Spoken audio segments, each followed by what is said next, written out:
Papayagan ni Senate President Cheese Escudero na manatili sa Senado si Senador Ronald Bato de la Rosa kung ipapaaresto rin siya ng International Criminal Court.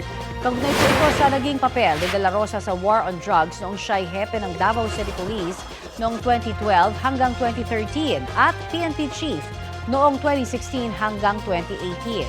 Ayon kay Escudero, pwedeng manatili sa Senado si de la Rosa dahil sa anyay institutional courtesy. Pero may hangganan lamang. Sabi naman ng PNP, wala pa silang nabomonitor na bagong arrest warrant mula sa ICC. Handa raw silang magsilbi ng arrest warrant kung ipararaan din ito sa International Criminal Court Organization o Interpol. Basta ang sinasabi lang po, yung commitment lang po ng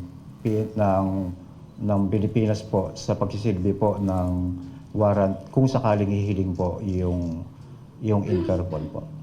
Hindi nakabase sa batas, pero nakabase sa tinatawag na institutional courtesy. Hindi papayagan ng Senadong arestuhin ang sinumang miyembro niya sa loob ng Senado. Lalo na kung merong sesyon. Hindi naman sa habang panahon. Hanggat mabigyan siya ng sapat na panahon na magkaroon ng linaw o pagpapasa yung kanyang judicial remedies.